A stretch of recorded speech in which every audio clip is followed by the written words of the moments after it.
A lot of kids, like mostly every kid in the world, wants a fidget spinner. But if everyone wants one, there will be none left for other people. So my dad designed a new Hillbilly Fidget. This is it. So you just swing it, get it in. You try to swing it like this and get it in. Or if you're littler, you can just throw it in like this.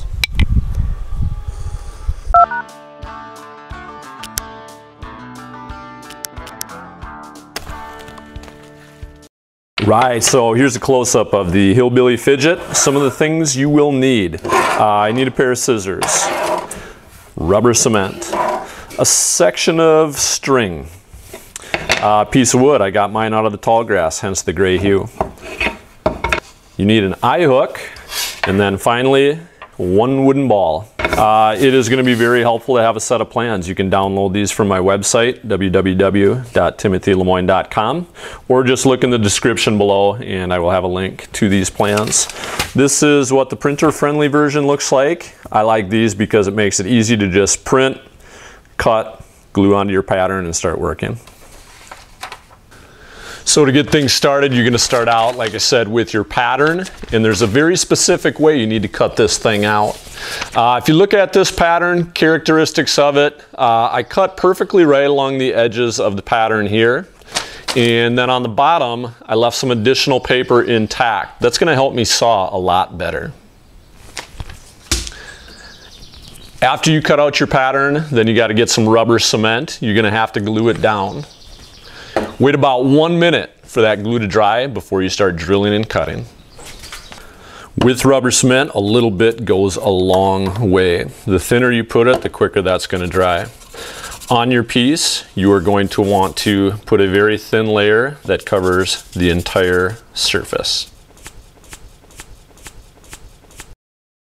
Be sure you are lining up the edges of your pattern all the way to the top, perfectly on the sides. Smooth out any air bubbles you might have, and then start your watch. About 1 minute till it's ready to cut and drill.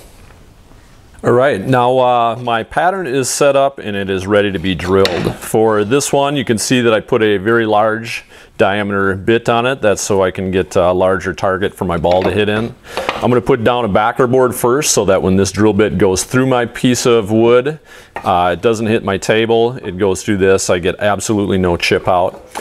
Key to success on this is this center point. If you line up the center of your bit on this center point as well as on this one, you're going to have nicely centered holes. All right, right now I am lining up the tip of this bit right in this center point. Notice that my long side is off to the left. You always want it off to the left, so if you lose control of it, it swings around and hits the post. Be sure you're being careful. I'm also going to clamp this down. For this job, I'm going to use a C-clamp.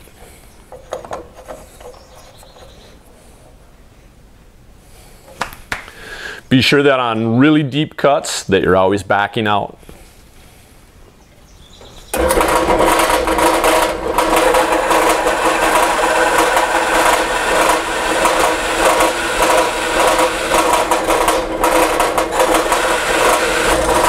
If you're using a hole saw like I am, it's best to go halfway through, flip your part, and then finish the job. It's easier to get the plug out that way.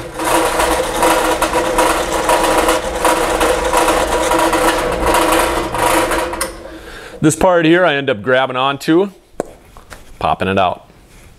Next one's going to be exactly the same. So I'm going to cut and then just show you the finished holes. Here is the finished product. I just finished drilling my second hole, and right now you're a little bit of scroll sawing away from being done. All right, so I found my way to the scroll saw. Now I'm going to take my pattern, I'm going to make my cuts.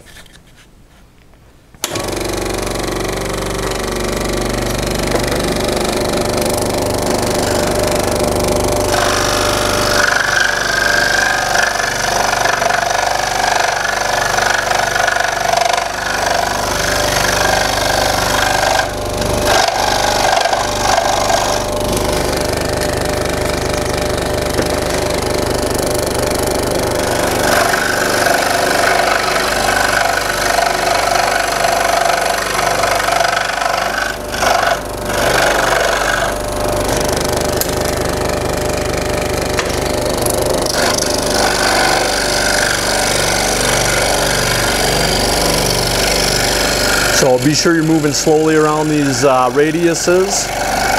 Biggest thing that people don't understand about using a scroll saw is that you don't always have to push in a linear motion.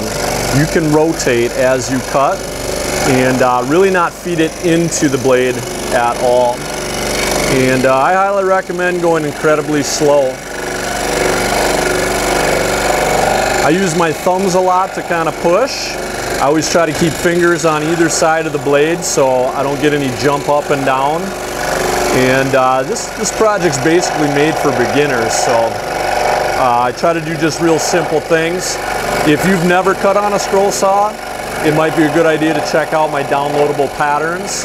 I have really simple scroll saw patterns that increase in difficulty. You can find them at the same place on my website as you find the pattern for this, so check it out if you feel like you could benefit from that. Here's where I start rotating with my fingers. And again, I'm just keeping my eyes right on the line and slowly rotating and doing the best job that I can to stay right on that spot. So this section of the video is a little bit longer, and because mostly it's my students that'll be watching this and making these, I want to be sure that you guys kind of see the speed that I'm working at. Most kids, they just try to rush through their cuts, and you really just need to take your time. I've been using a scroll saw for, I would say, 30 years, and I still make these cuts relatively slowly, so don't try to be a superstar and go incredibly quick through this. Take your time and do a nice job.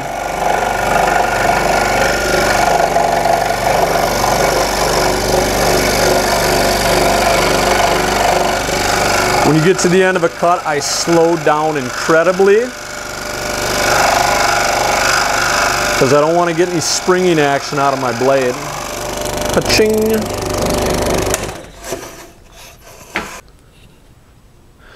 All right, so the wooden ball, while you're at the drill press, it just makes sense to drill a hole in that. I personally like to use a small clamp, so I'll zoom out here real quick. Use a small clamp, and basically what I do is I just put it in there and I squeeze the dickens out of it, and it just makes it easier to hold while I'm at the drill press. So that's the basic idea. I'm just going to drill a hole right through there.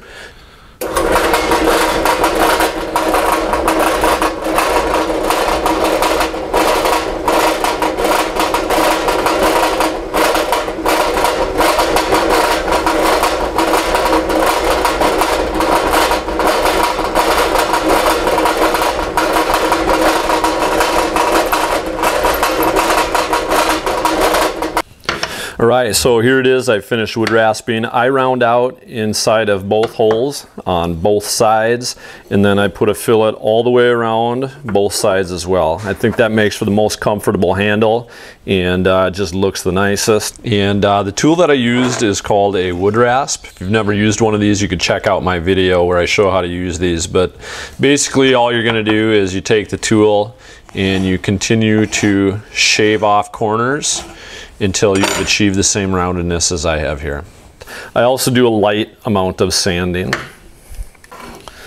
So now it's time to put the eye hook in. You're gonna put it right basically centered in the end of your Hillbilly Fidget.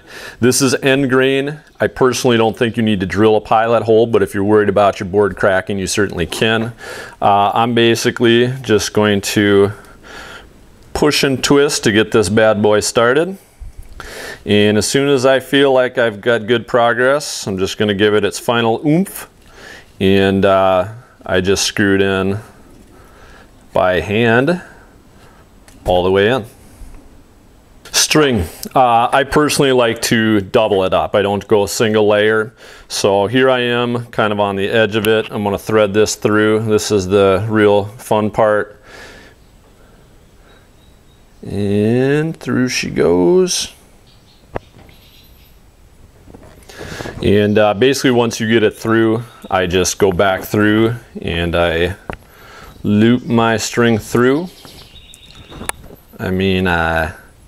Loop my string through. And basically,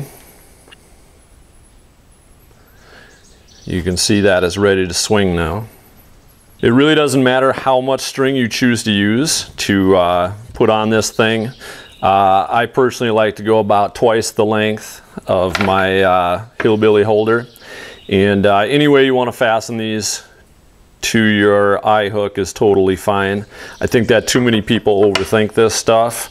Put her through, tie a knot, and then call it good. So I'm just doing a regular old overhand knot. I'll double up just to be sure in case my son chooses to use this one.